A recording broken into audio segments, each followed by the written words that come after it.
अच्छा, पाखी तो ठीक है, ये हेगड़े का मतलब है? शादी होने के बाद में मेरा जब अलगाव हुआ, ही मेरा फिल्म इंडस्ट्री में पदार्पण हुआ, उनका स्वर्गवास हुआ है, अभी इस दुनिया में नहीं है। कितना दिनों के बाद है जब आपने शादी कर लिया था? कितना दिन बाद साथ छूट गया था कि आगे राजनीति में जाना है, नेता उता बनना? अगर गाने हिट तो फिल्म हिट। पवन जी मुझे दीदी बोलते हैं। आपका एक फिल्म आया हुआ था बड़ा, उसमें कई सारे सुपरहिट गाने हैं। प्यार मोहब्बत जिंदाबाद। प्यार मोहब्बत जिंदाबाद आजीवन बजने वाले गाने हमने देखा। उमरिया के रोग ह नजरिया से होला, कहाँ बड़ी धनिया हमार। फिल्म मेरे बहुत दिल के करीब है। हमारी भोजपुरी इंडस्ट्री जो है विवादों की इंडस्ट्री, आप मानते हैं उस बात कि कोई भी रिश्ता ऐसे घसीटने से, भले वो पति पत्नी भी हो, एक चार दीवारी के अंदर रह रहे हैं लेकिन एक बेड के ऊपर ना सो रहे हो, एक दूसरे का मुंह देखना ना पसंद कर रहे हो, जैसे आपका झगड़ा हो जाता है आप बोलने लग जाते हो कि अभी मैं आपका वो पोल खोलूंगी, अभी मैं आपका ये पोल खोलूंगी। ये इस तरीके का बिहेवियर सबसे ज्यादा गंदगी फैलाता है कि लड़की धोखा देने वाले भी हो सकती। कॉमन स्टार पवन सिंह जी फिर से चुनाव लड़ने वाले हैं, जाएंगी प्रचार? ज्योति भाभी का बड़ा बयान वायरल हुआ था कि पवन जी ने हमें चुनाव में एक कर लिया, मतलब साथ में रख लिया, प्रचार करवा लिया, हमसे फायदा ले लिए भैया, अब जब चुनाव खत्म हो गया हमसे दूरिया। पवन जी ये तलाक वाला मैटर क्यों, आखिर जो भी मुझे बैठ के कभी बात कर लीजिए, पर्सनल में बात नहीं हुआ। ज्योति सिंह का ये भी बयान है कि जो उन्हें गालियाँ देता है फिर आके उनसे गले मिल जाता है, माफ़ी मांग लेता है, उनको माफ़ कर देते हैं। हम कौन सा गुनाह कर दिए जो हमको माफ़ नहीं करते हैं? मस्ती करते हैं, जो भी करते हैं, लेकिन हम अपने में मस्त हैं। तो चुनाव दोनों लोग लड़ रहे हैं, आपके भैया भी पवन सिंह और आपकी भाभी भी ज्योति सिंह, तो प्रचरवा किसका करने जाएगी? और हमारी भी कोशिश रहेगी कि हम भैया भाभी को मिला दे जल्दी से। आपका एक बंगलिनिया गाना आया था खेसारी जी के साथ में, काफ़ी सुपर डुपर हिट हुआ था, क्योंकि एक समय के लिए आप गायब हुए थे, फिर उसके बाद एक बय गाय और पूरा तहलका मचा। हिसाब से सुरीली आवाज तो पवन जी की है, जो सामने आए उसको चारों खाने चित करने के लिए उनको किसी को फोन लगाने की जरूरत नहीं है, किसी पुलिस स्टेशन के चक्कर लगाने की जरूरत नहीं है, अपने हाथ से ही उनका मुंह तोड़ के उनको सही जवाब दे सके। ढेर ना उड़ा दे। नमस्कार दोस्तों, मैं हूं सतीश चक्रवर्ती और आप देख रहे हैं स्टार न्यूज। कोई उन्हें स्टार कहता है, कोई उन्हें सुपर स्टार कहता है, कोई कहता है भैया जिस फिल्म में गाने में काम करते हैं वो सुपर हिट हो जाता है, कोई उन्हें गरीबों का मसीहा भी कहता है। आज की जो खास मेहमान है हमारे साथ में, नाम है पाखी हेगड़े में। बहुत बहुत स्वागत है, कैसी हैं?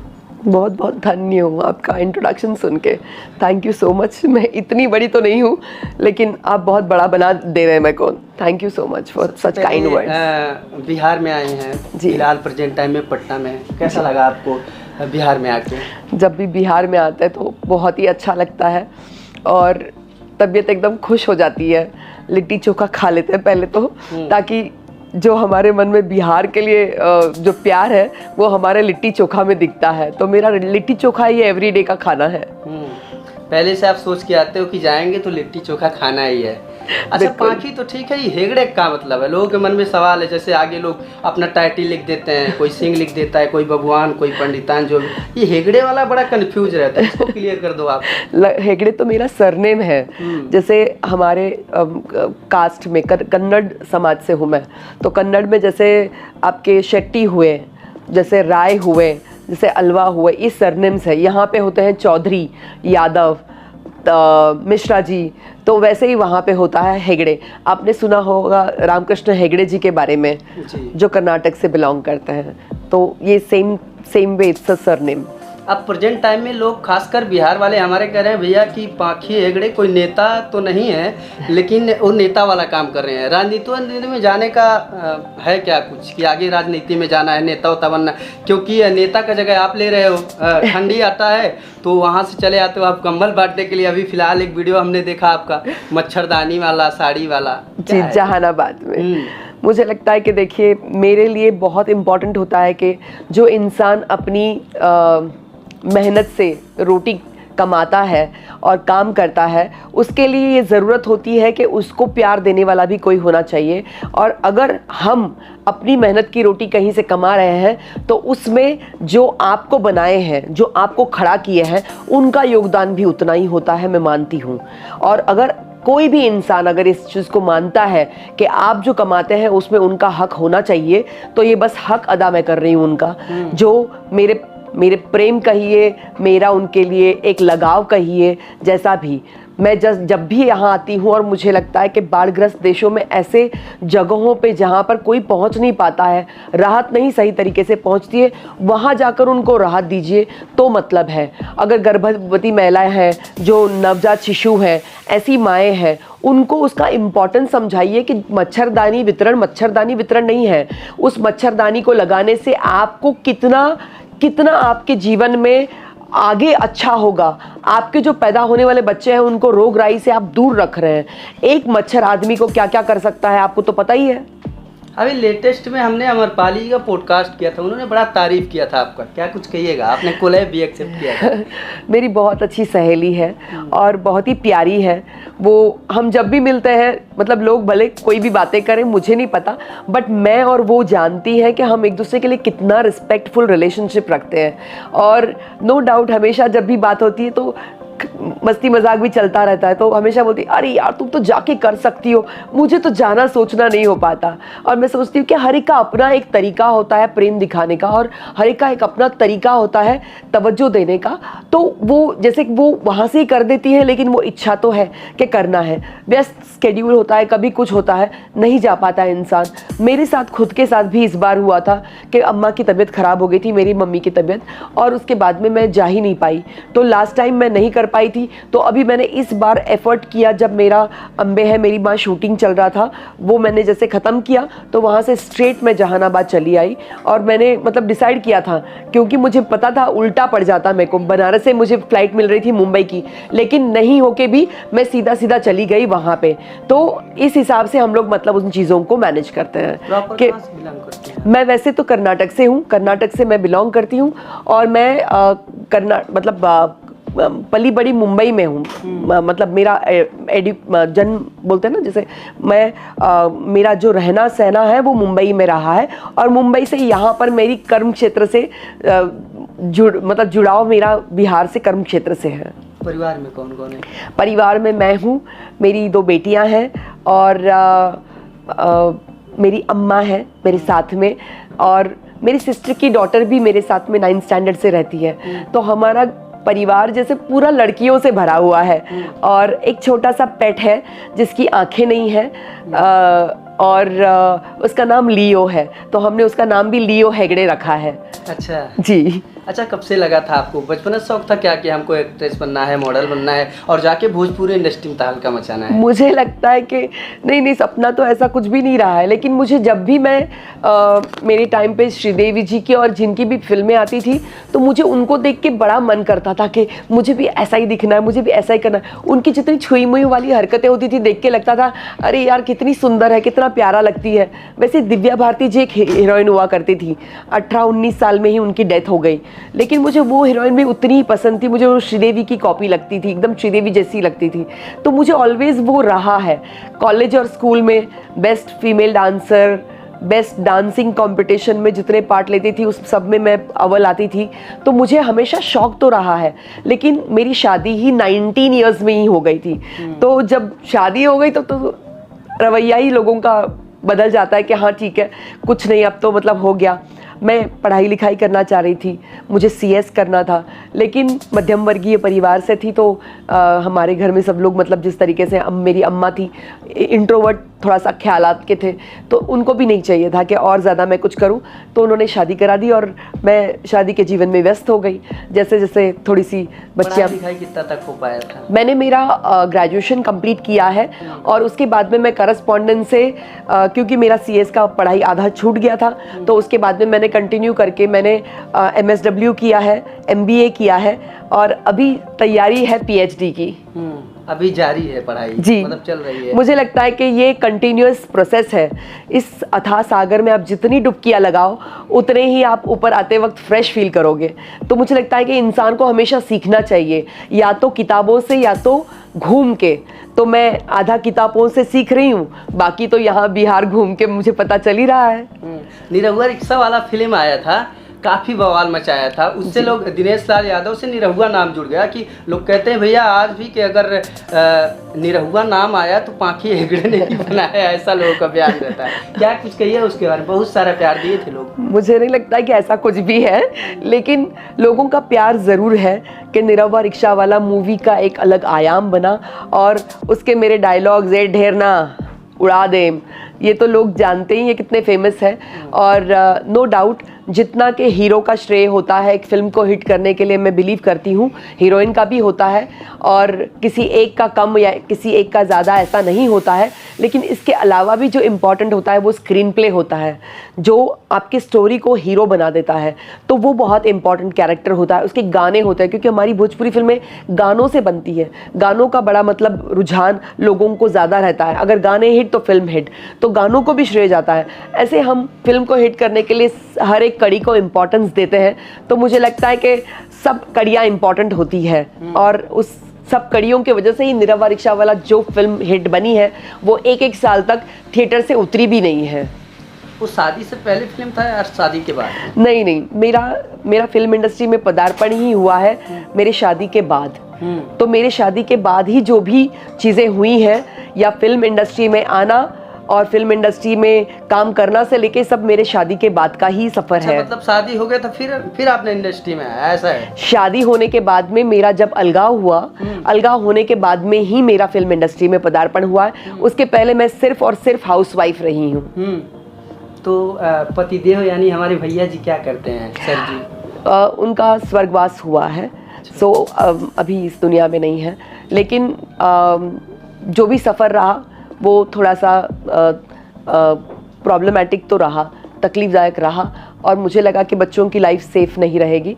इसीलिए मेरा डिसीजन था कि मुझे अपने टैलेंट पे कुछ अकेले से करना है, और मुझे लगता है कि माता रानी की कृपा रही है, बच्चों के अच्छे नसीब रहे हैं, और बच्चों का एक बोलते हैं ना जैसे पैरों का गुण होता है, उससे मुझे लगता है कि मुझे एक अच्छा और अलग आयाम मिला कि मैं उनके लिए अच्छा कुछ कर सकूं। और जब शुरुआत की तब भी मतलब जिस तरीके से इंडस्ट्री में मैं आई, लोगों ने मैंने नहीं सोचा उससे ज़्यादा प्यार दिया, दुलार दिया, और मुझे पाखी से पाखी हेगड़े सुपरस्टार बना दिया। तो ये सिर्फ़ और सिर्फ क्रेडिट मैं मेरी जनता जनार्दन को दूंगी, जो मुझे असीम प्रेम करती है नो मैटर वॉट। मैं जब भी कोई काम करती हूँ, इतना छोटा सा गाना भी कर लूँ, वो बहुत अलग लेवल का प्यार दे देते हैं, और मुझे लगता है मेरे लिए वो बहुत मायने रखता है। कितना दिनों के बाद है जब आपने शादी कर लिया था, कितना दिन बाद साथ छूट गया था? मुझे लगता है शादी के 10 साल बाद मेरा साथ छूट गया था, और 10 साल तक 2 बच्चियां, मतलब हमारे बीच में 2 बच्चियां रही। करते थे इंडस्ट्री में आने के लिए, आपको सपोर्ट किया? नहीं, इंडस्ट्री की बात ही नहीं थी। अच्छा, तब कुछ भी नहीं? नहीं, मैं इंडस्ट्री में आने का कुछ मेरा थॉट नहीं था, ना मुझे आना था, और ना मैं इंडस्ट्री की कोई जानकारी रखती थी, क्योंकि मेरे परिवार में भी कोई इस इंडस्ट्री में है ही नहीं। तो बिल्कुल भी मेरा इंडस्ट्री से सरोकार कुछ भी नहीं है। जब मेरा उनसे अलगाव हुआ है, उसके बाद में मैंने अपने आप को अपने टैलेंट पे कैसे आगे बढ़ाऊं, ये सोचते हुए जब सोचा कि 10 साल के गैप के बाद जब घर में एक इंसान रहता है, उसके बाद में इंसान कुछ करने की सोचता है, वो भी एक हाउसवाइफ, फिर 2 बच्चे, और इस हिसाब से आपको अगर कुछ करना है तो बड़ा डिफ़िकल्ट सा होता है, क्योंकि आप हर चीज़ से कटे हो, इतने साल के लिए कटे हो। आपको पता है कि अगर एक इंसान माँ बनती है तो उसके बाद में एक कितना लंबा समय आप बच्चों के परवरिश में और उसमें ध्यान देते हो, और मुझे अपने बच्चों से असीम प्रेम है। मैं अपने जीवन में मतलब उनको मेरा सब कुछ मानती हूँ, और मेरी पूरी दुनिया उनके आसपास मंडराती रहती है। तो अभी फिलहाल सब कुछ ठीक चल रहा है, जलवा जलाल है आपका, मतलब? अच्छा, ये सवाल रहेगा कि मेरा इतना दिन इंडस्ट्री में गैप क्यों हो गया था? निरहुआ रिक्शा वाला तो आपने हिट दिया, फिर उसके बाद पता ही नहीं चला। मुझे लगता है 2012 के बाद में कई सारी ऐसी चीज़ें हुई जिसका मैं बहुत ज़्यादा जिक्र तो नहीं करना चाहूँगी, क्योंकि मैं अपनी यादें यहाँ संजो के रखती हूँ, और अच्छी यादों को इतना रिस्पेक्ट करती हूँ। तो मुझे लगता है कि अच्छे और बुरे पल हमेशा ज़िंदगी में आते हैं जाते हैं, और उसको हमको नवाजना चाहिए, और मैं उसको रिस्पेक्ट करते हुए आगे बढ़ती हूँ, और कहती हूँ कि मैंने 2012 के बाद में डिसीजन लिया कि मैं सिर्फ वही फिल्में करूँगी जो महिला प्रधान फिल्में होंगी, और जो मुझे मेरे टैलेंट को और मेरे दर्शकों को मुझे साझा रखेगी उनके साथ में। और उसके रिलेटेड मुझे कई इंडस्ट्री से कॉल आने लग गए थे। भोजपुरी के अलावा भी मैंने पंजाबी, मराठी, कर्नाटक, तेलुगु और गुजराती और पंजाबी ये फिल्मों में मैंने काम किया है। तो जब ये काम करते मुझे समझ में आया कि एक अलग कलाकार जो मेरे अंदर जो महिलाओं के इश्यूज़ को लेके भी काम कर सकता है, उस पर मैंने वर्क किया। उसके अलावा भी ऑफ कोर्स जैसे ज़रूरतें आपकी परिवार के लिए कमाना ये होता है, वैसे ही आपकी ज़रूरतें ये भी होती है कि आप परिवार के लिए भी उतना ही समय दीजिए, क्योंकि उनको भी आपकी ज़रूरत है। तो थोड़ा समय मेरा उनके साथ में भी रहा, क्योंकि बच्चियों को मेरी ज़रूरत थी। पंजाबी, तेलुगु ये सब लैंग्वेज आते हैं आपको? जी नहीं, लेकिन मुझे लैंग्वेजेस के लिए फ्लेयर है, तो मैं हर लैंग्वेज को सीख के बहुत अच्छे से कर सकती हूँ। जैसे मैंने भोजपुरी सीखी, मुझे भोजपुरी का कोई वैसे ज्ञान तो था नहीं, लेकिन मैंने भोजपुरी सीख ली, तो वैसे ही मैंने दूसरी भाषा भी सीखी। अभी मैंने आपका पॉडकास्ट देखा, उसमें आपने बताया कि पवन जी मुझे दीदी बोलते हैं। जी, मतलब भाई और बहन का रिश्ता है। जी बिल्कुल। तब तो उनकी बड़ा खास होंगी आप? हाँ बिल्कुल खास हूँ, लेकिन रोज़मर्रा की ज़िंदगी में नहीं। ऐसी खास हूँ कि जब मैं मिलूंगी तो वो उस सम्मान से मेरे पास आएंगे, पैर छुएंगे, गले लगाएंगे और फिर मस्ती भी करेंगे। हो गए, भटक ले लो, मतलब वो उनका अंदाज है। और हम लोग एक ही बिल्डिंग में रहते हैं मुंबई में। अच्छा। एक ही बिल्डिंग में रहते हैं। और उनकी जब भी अम्मा आती है तो वो घर पे आएंगी, बैठेंगी, बातें करेंगी, तो मैं उनको अम्मा ही बुलाती हूँ, वो मुझे बेटी ही मानती है। तो हमारा वो रिश्ता है जो हम लोग पब्लिसिटी नहीं करते हैं, लेकिन वो यहाँ है। पवन जी, आपका एक फिल्म आया हुआ था बड़ा, उसमें कई सारे सुपरहिट गाने हैं। प्यार मोहब्बत जिंदाबाद, प्यार मोहब्बत जिंदाबाद, आजीवन बजने वाले गाने हमने देखा। उमरिया के रोग ह नजरिया से होला, कहाँ बड़ी धनिया हमार, इन सब गानों को खूब सारा प्यार दिए दर्शक। क्या कुछ कहिएगा इसको लेकर के? मैं यही कहूँगी कि प्यार मोहब्बत जिंदाबाद ये फिल्म मेरे बहुत दिल के करीब है। प्यार मोहब्बत जिंदाबाद फिल्म में जो गाने थे, मुझे लगता है विनय बिहारी जी की फिल्म के ऐसे गाने तो कोई भी आप फिल्म में आप नहीं देखेंगे। उन्होंने बहुत बढ़िया संगीत दिया है। उसके अलावा भी प्यार मोहब्बत जिंदाबाद में ऑलमोस्ट 12 से 15 विधायक थे। वो उस फिल्म की यूएसपी थी कि सभी एमएलएज ने उसमें काम किया है। आज जितने नामचीन पॉलिटिशियंस हैं, उन नामचीन पॉलिटिशियंस में आपको दिखेगा कि ये सभी लोग आपको नजर आएंगे। जेपी यादव शो का आपने शुरुआत करवाया था और वो रिलीज हुआ और ट्रेंडिंग में चल रहा है, क्या कुछ कहिएगा उसके बाद? जेपी यादव शो एक बहुत अच्छा शो है, बहुत ही क्लीन शो है।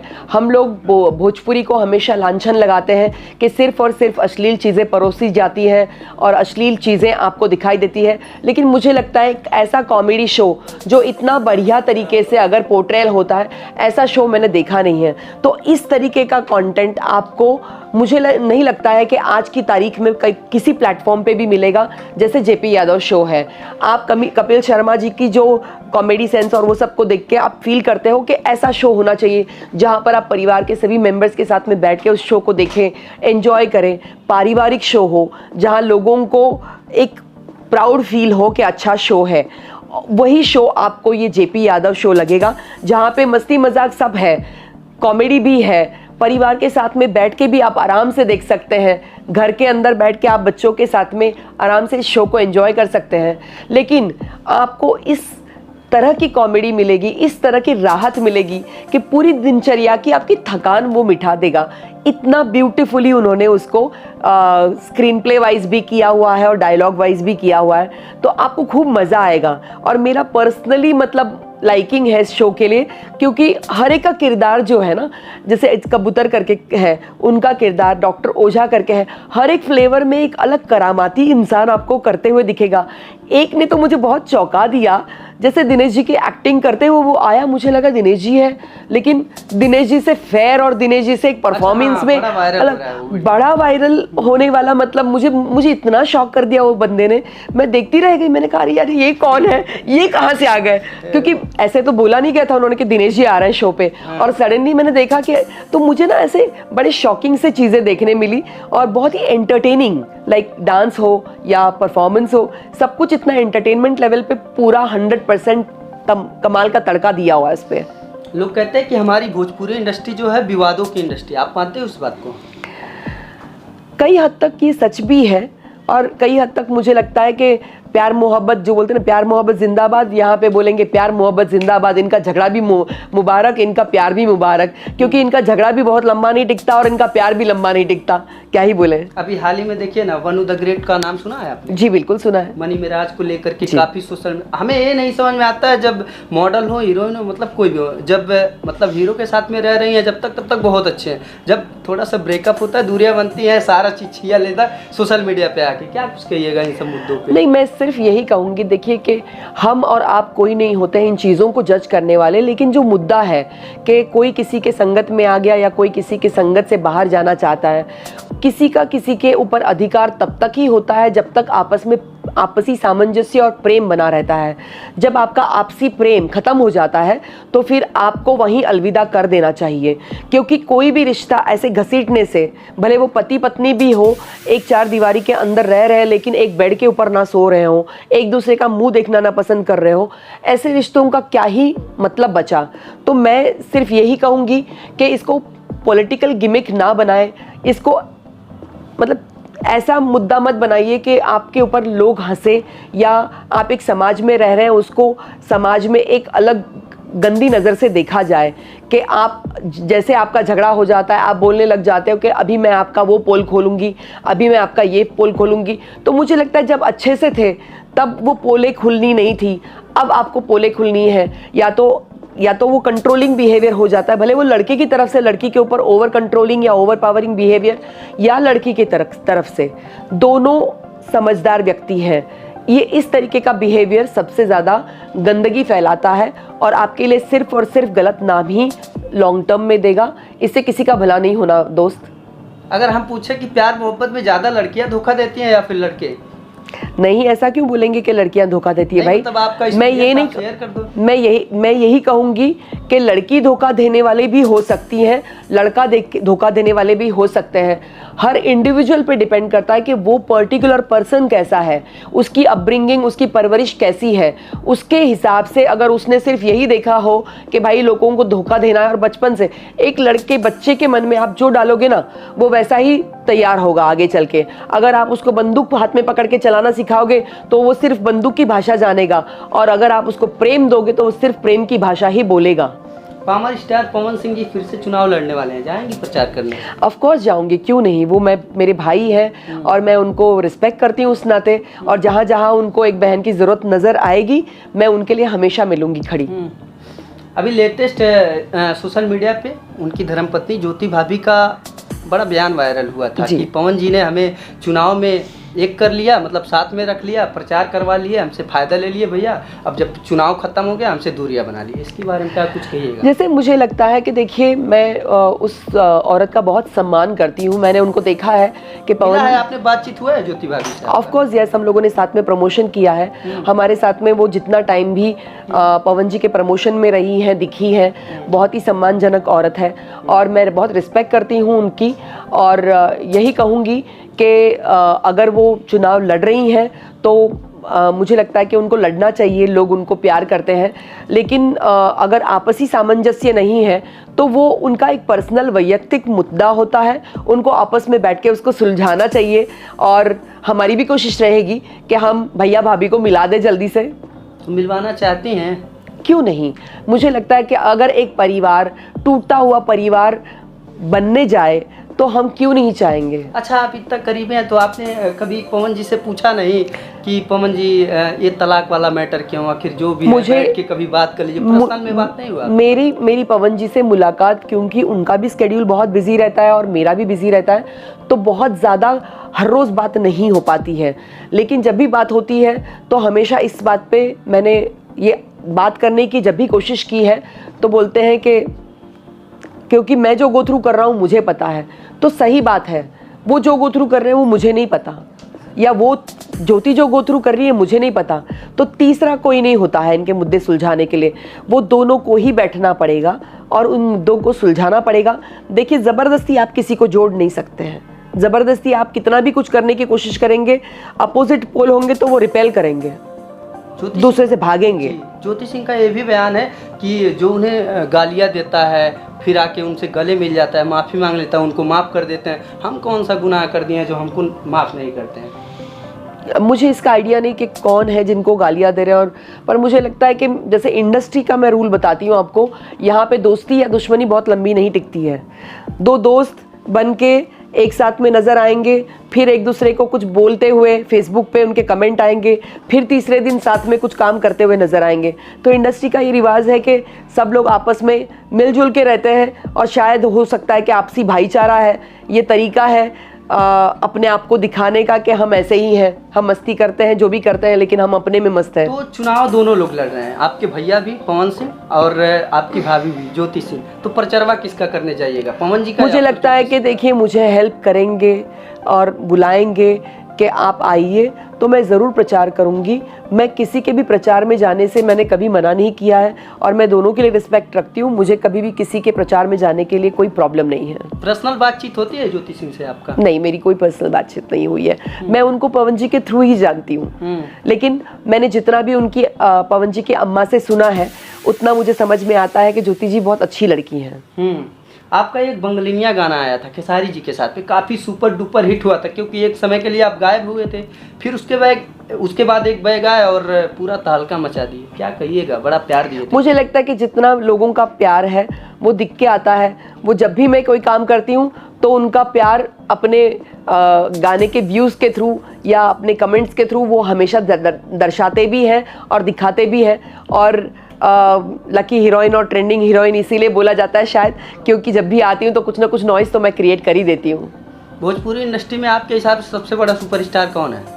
भोजपुरी इंडस्ट्री में सबसे बड़ा सुपरस्टार नहीं कहूँगी, लेकिन सबसे बड़े स्टार्स में काफ़ी अच्छी लोगों की गिनती होती है। और फिलहाल अभी करंट सिनारियो में मैं मानती हूँ पवन सिंह जी और खेसारी जी, ये मुझे उस लेवल के सुपरस्टार्स में नज़र आते हैं जो मतलब भाषा होती है ना सुपरस्टार्स वाली, कि इनके गाने सबसे बेस्ट चलते हैं। इनकी फिल्मों का तो मैं नहीं कर पाऊंगी, क्योंकि फिल्में फिलहाल किसी की भी नहीं चल रही है। अगर पूछे हम पवन जी और खेसारी जी में बढ़िया गायक कौन है आपके हिसाब से? मेरे हिसाब से सुरीली आवाज़ तो पवन जी की है, लेकिन गाने का तड़का जो देसी फ्लेवर जो है वो हमारा खेसारी लगाए। इन दोनों में से दोनों के साथ में आपने फिल्म किया, तो सबसे बढ़िया एक्टिंग कौन करता है, पवन जी या फिर खेसारी जी? मुझे लगता है कि दोनों एवरेज से बहुत ऊपर है, पर बेस्ट परफॉर्मर्स में मैं गिनती नहीं करूंगी, लेकिन सिंगिंग में अगर बोलेंगे तो उनसे सुरीले कोई नहीं है। तो अब सपना अपना क्या है? सब कुछ अब अच्छा चल रहा है, तो आगे क्या सपना है पाखी हेगड़े मैम का? पाखी हेगड़े का सिर्फ एक ही सपना है कि मैं एक फाउंडेशन चला रही हूँ, पाखी फाउंडेशन, जिसके तले मैं सेल्फ डिफेंस की टेक्निक को लोगों तक पहुँचाना चाहती हूँ, और स्कूल्स और कॉलेजेस में छोटी बच्चियों के अंदर इन टेक्निक्स को मैं उनके पाठ्यक्रम में लाना चाहती हूँ। तो मेरी सरकार से भी गुहार यही रहेगी कि मैं इस चीज़ को शिक्षा क्रम में लागू करवा पाऊँ। उनसे गुजारिश मेरी यही रहेगी कि अगर एक बच्ची पैदा होती है तो उसको अगर उसी वक्त से सेल्फ डिफेंस सिखाया जाए, तो ये जो रेप के केसेस होते हैं और केसेस होने के बाद में जो गुहार लगाई जाती है, इससे पहले हमारी बेटियां अभी सक्षम हो और जो सामने आए उसको चारों खाने चित करने के लिए उनको किसी को फ़ोन लगाने की ज़रूरत नहीं है, किसी पुलिस स्टेशन के चक्कर लगाने की ज़रूरत नहीं है, अपने हाथ से ही उनका मुंह तोड़ के उनको सही जवाब दे सकें। अगर अभिनेत्री नहीं होती आप तो क्या होती? अब ये तो नहीं पता, लेकिन बचपन से ऑलवेज अलग अलग होते ना, वो से फोर्थ में कोई ड्रीम तो फिफ्थ में कोई ड्रीम। तो मेरा ड्रीम कभी नर्स बनने का था, लोगों की सेवा करने का था, कभी टीचर बनने का था, कभी एजुकेशन बांटने का था। अभी लगता है कि मेरा धर्म और मेरी सेवा एक ही है कि महिला सशक्तिकरण को लेकर कुछ काम करूं और बहुत स्ट्रांगली करूं, ताकि जितनी छोटी बच्चियां और महिलाएं जो बड़ी होती जा रही है उनको ये ज़रूर लगे कि इनके वजह से हम लोग आज बहुत सक्षम हैं और सेल्फ डिफेंस की टेक्निक के साथ हम किसी का भी सामना कर सकते हैं। लास्ट सवाल है, अभी बिहार में एक नया पार्टी आया है जनसुराज करके, प्रशांत किशोर जी, नाम सुना है आपने? जी बिल्कुल। उनके बारे में क्या कुछ कहिएगा? मुझे काफ़ी प्रॉमिसिंग लगते हैं वो। उनके अंदर जो एक एनालाइज करने की शक्ति है वो काफ़ी अच्छी है। उनके टॉपिक्स जो उनकी थॉट प्रोसेस है कि रोजगार योजना के ऊपर या पलायन को रोकने की, तो मैं भी उसी टॉपिक पे डिस्कशन हमेशा करती हूँ। तो मुझे उनकी आइडियोलॉजी बहुत अच्छी लगती है। अब डिपेंड करता है कि लोग उसको कितना आगे बढ़ा पाते हैं या support में समझ कि नहीं? पाते हैं। आप support में हैं इंसान मैं किसी भी पर्टिकुलर इंसान के सपोर्ट में नहीं खड़ी रहूंगी, मैं उस थॉट प्रोसेस के सपोर्ट में हूँ जो उनकी थॉट प्रोसेस है। अगर उनकी थॉट प्रोसेस जेन्युइनली उस चीज़ को फॉलो करने की है तो ये अच्छी बात है और मैं उसका सपोर्ट करती हूँ। बाकी जब वो इलेक्ट होके आएंगे तो उनको प्रूव करके दिखाना होगा कि क्या वो सच में जो बोले हैं वो कर दिखा रहे हैं कि नहीं। चलिए, जाते जाते अपने दिल की बात कुछ कहना चाहते हो स्टार न्यूज़ के माध्यम से? ढेर ना, जल्दी से हमार वो जेपी यादव शो के नंबर 1 पे पहुंचाइए लोग, न तो उड़ा them.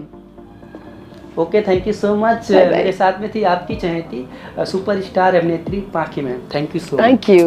Thank you so much for your time.